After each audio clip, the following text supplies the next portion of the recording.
तो आज इस वीडियो में हम बात करेंगे नोमोफोबिया के बारे में। नोमोफोबिया क्या है, इसके क्या लक्षण हैं और कहीं आप इसके शिकार तो नहीं हैं, और यदि हाँ तो फिर इससे बचने के क्या उपाय हैं। आज इस वीडियो में आपको नोमोफोबिया की पूरी जानकारी मिलने वाली है, तो पूरा वीडियो देखिएगा। कहीं ना कहीं ये वीडियो आपके लिए काफ़ी उपयोगी साबित होगा।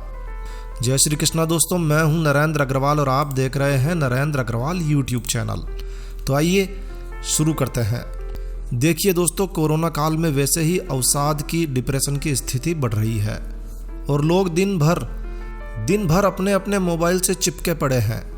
इस बात से भी इनकार नहीं किया जा सकता है कि वर्तमान युग में स्मार्टफोन हमारे जीवन का एक अहम हिस्सा बन चुका है। कुछ मामलों में देखा जाए तो ये ज़रूरी भी है, क्योंकि रोज़मर्रा के कामों में स्मार्टफोन आपकी बहुत सारी मदद भी कर देता है। जीवन को आसान बनाने में स्मार्टफोन का अपना अहम रोल है। अब बात फिर मनोरंजन की हो या फिर सूचनाओं के आदान प्रदान की, या फिर इंटरनेट सर्फिंग से लेकर इंटरनेट बैंकिंग तक, हर काम में स्मार्टफोन आपके लिए काफ़ी मददगार साबित हुआ है और इसीलिए यह हमारे जीवन का एक अभिन्न हिस्सा बन चुका है। चाह कर भी आप इसका इस्तेमाल किए बिना नहीं रह पाते हैं। चलो, यदि आप इसका वाजिब इस्तेमाल करते हैं वहाँ तक तो ठीक है, लेकिन परेशानी तब शुरू होती है जब आप स्मार्टफोन के लत्ती बन जाते हैं, एडिक्ट हो जाते हैं कि भाई इसके बिना तो हमारा सांस लेना भी बेकार है। यानी कि मोबाइल का इस्तेमाल करना जब आपकी आदत बन जाता है, जब आप मोबाइल के एडिक्ट हो जाते हैं, जब आपको इसकी लत लग जाती है, तो फिर आप अपने स्मार्टफोन के गुलाम बन जाते हैं। और फिर ऐसी स्थिति में आप एक पल भी बिना मोबाइल फ़ोन के रह नहीं पाते हैं। सांस लेने के लिए भी मोबाइल का पास होना ज़रूरी है, और यदि फ़ोन पास ना हो तो फिर मन बेचैन होने लगता है, कहीं भी मन नहीं लगता है, नहीं ज़रूरत होने पर भी बार बार मोबाइल देखने का मन करता है। तो ऐसी मनोस्थिति को नोमोफोबिया कहा जाता है। जी हाँ, नोमोफोबिया का अर्थ नो मोबाइल फोबिया, यानी कि जब आपके पास मोबाइल नहीं हो तो आपके मन में एक अजीब सा डर हो जाता है, एक अजीब सी घबराहट होने लगती है, मन बेचैन होने लगता है। दोस्तों, यह एक तरह का फोबिया है जिसमें व्यक्ति को मोबाइल फ़ोन, स्मार्टफोन पास नहीं होने का डर लगा रहता है। अरे कहीं मेरे पास मोबाइल है या नहीं है, इस बात को वो बार बार चेक करता है। उसे हमेशा इस बात का डर लगा रहता है कि कहीं उसका फ़ोन, कहीं उसका मोबाइल उससे दूर ना हो जाए। फ़ोन पास ना होने पर व्यक्ति बेचैन हो उठता है, घबराहट होने लगती है।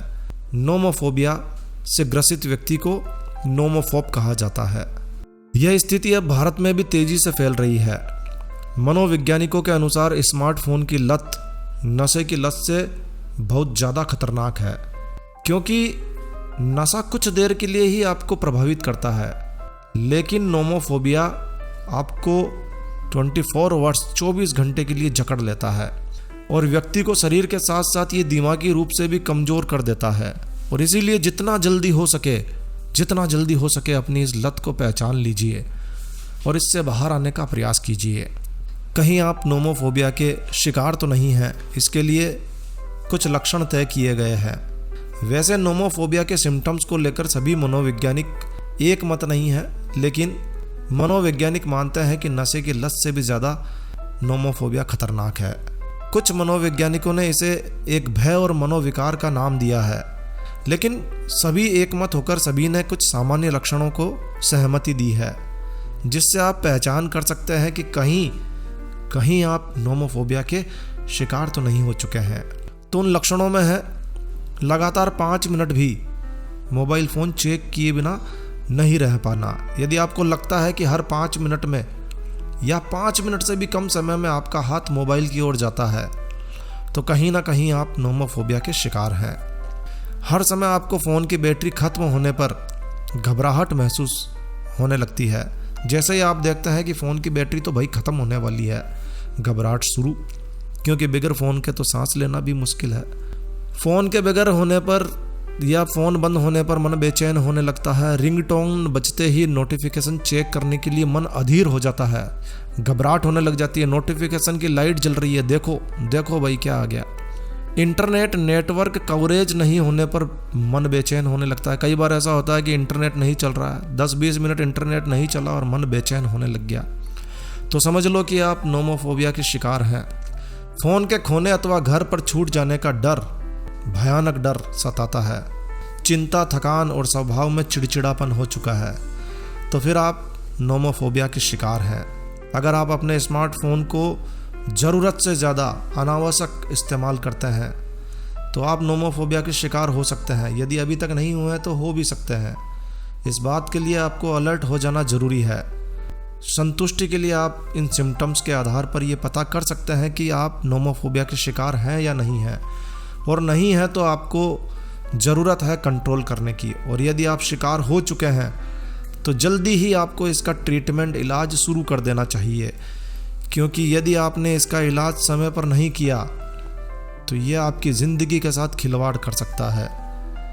नोमोफोबिया के नुकसान की बात करें तो नोमोफोबिया एक मानसिक बीमारी है जो धीरे धीरे आपको विक्षिप्त कर सकती है।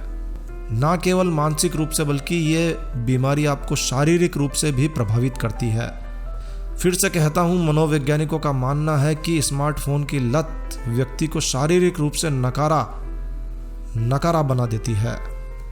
मानसिक तनाव होने लगता है, याददाश्त कमज़ोर होने लगती है, एकाग्रचित्तता में कमी आने लगती है, मस्तिष्क धीरे धीरे निष्क्रिय होने लगता है, व्यक्ति चिड़चिड़ा होने लगता है, अनावश्यक थकान महसूस होती है, आँखों का विजन खराब होने लगता है, अनिद्रा की समस्या हो जाती है, नींद नहीं आती है, नींद की गोलियां लेनी पड़ती है, और किसी भी काम में मन नहीं लगता है, गर्दन और रीढ़ की हड्डी में दर्द रहने लगता है, चिंता, बेचैनी, घबराहट होने लगती है, आंखों में से पानी आने लगता है, सिर दर्द होने लगता है। ये कुछ नुकसान हैं नोमोफोबिया के। इसके अलावा बहुत ज़्यादा मोबाइल से दूर रहने पर आदमी कुछ भी कर सकता है। कुछ भी यानी आप समझ चुके होंगे। नोमोफोबिया आपके सामाजिक और पारिवारिक जीवन में कई प्रकार की समस्या पैदा कर सकता है। जब व्यक्ति नोमोफोबिया का शिकार हो जाता है तो वो परिवार को पर्याप्त रूप से समय नहीं दे पाता है, चीज़ें भूलने लगता है क्योंकि उसकी याददाश्त कमज़ोर हो जाती है। किसी व्यक्ति के आमने सामने बैठे रहने पर भी वो उससे बात नहीं करता है, तो धीरे धीरे उसके रिलेशंस, उसके रिश्ते समाप्त होने लगते हैं। बस वो फ़ोन के ही चिपके रहता है। आए दिन झगड़े होना, परिवार में कलह, अशांति और कभी कभी तो संबंध विच्छेद जैसी समस्याएं भी होने लगती है। तो नोमोफोबिया एक काफ़ी खतरनाक बीमारी के रूप में धीरे धीरे भारत में जड़ें जमा रहा है। वैसे नोमोफोबिया शारीरिक बीमारी नहीं है, मानसिक बीमारी है, और इससे दूर होने के लिए, इससे निजात पाने के लिए, इससे ठीक होने के लिए आपको किसी दवा की ज़रूरत नहीं है, बल्कि दृढ़ निश्चय की, इच्छा शक्ति की आवश्यकता है। आपकी इच्छा शक्ति ही आपको नोमोफोबिया से बाहर निकाल सकती है। देखा जाए तो नोमोफोबिया का ट्रीटमेंट काफ़ी आसान है, बस आपको अपने मन पर नियंत्रण करना है। थोड़ा मुश्किल है, लेकिन आप अपने मन पर नियंत्रण कर सकते हैं। चलिए कुछ उपाय आपको बताते हैं जिससे आप नोमोफोबिया से बच सकते हैं या निकल सकते हैं। जितना हो सके अपने मोबाइल से दूर रहने का प्रयास कीजिए। अनावश्यक मोबाइल को हाथ लगाने की आवश्यकता नहीं है, धीरे धीरे आपको इसकी आदत पड़ जाएगी। अपने घर के आस पड़ोस के बुजुर्ग व्यक्तियों से बातचीत करें, क्योंकि उनके पास बातचीत करने के लिए काफ़ी समय होता है, और बुजुर्ग व्यक्ति आमतौर पर स्मार्टफोन भी इस्तेमाल नहीं करते हैं, तो वो आपसे बात करेंगे तो आपको बात करने की आदत होने लगेगी और धीरे धीरे आप मोबाइल से दूर होने की आदत डाल चुके होंगे। परिवार में अन्य सदस्यों से भी बातचीत करें, क्योंकि वो भी हो सकता है कि नोमोफोबिया के शिकार हो जाएं, तो आप खुद भी बाहर निकलें, उन्हें भी बाहर निकलने में मदद करें। घर से बाहर निकलें, सुबह शाम वॉकिंग के लिए जाएं, साइकिलिंग करें, जान पहचान के लोगों से बातें करें, और ज़रूरत नहीं हो तो फ़ोन को अपने साथ ना ले जाएं, घर पर ही छोड़ कर जाएं। थोड़ी देर अपनी पसंद की पत्र पत्रिकाएं पढ़ें, लगभग 1 घंटा पढ़ने में बिताएं, पेपर रीडिंग करें, और हो सके तो अपने सोशल मीडिया के अकाउंट्स को डीएक्टिवेट कर दें। फ़ोन की सेटिंग में जाकर आप नोटिफिकेशन को बंद कर दें ताकि बार बार ध्यान ना भटके, और अपने फ़ोन के बारे में बिल्कुल ना सोचें। जब भी ख्याल आए फ़ोन का, कुछ दूसरी बात के बारे में सोचने लग जाएं। जितना अधिक हो सके अपने आप को काम में व्यस्त रखें और मस्त रहें। मन को हमेशा शांत रखें। यदि आप अपने मन को नियंत्रित करने में सफल हो जाते हैं तो आप जल्दी ही नोमोफोबिया से उबर सकते हैं, बाहर निकल सकते हैं। और फिर भी यदि आप नोमोफोबिया से बाहर नहीं निकल पाते हैं तो आपको चाहिए कि आप किसी अच्छे मनोचिकित्सक से सलाह लें और उनसे सहायता लें।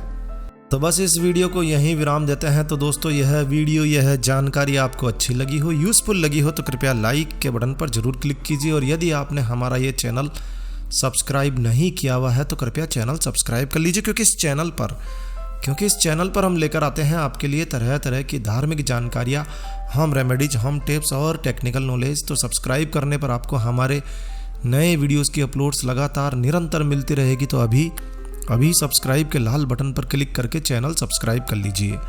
तो एक नया वीडियो, एक नई जानकारी लेकर मैं आपका दोस्त नरेंद्र अग्रवाल फिर मिलूंगा। तब तक के लिए stay healthy, stay happy. Thank you for watching my video. Thanks. जय श्री राम, जय हनुमान।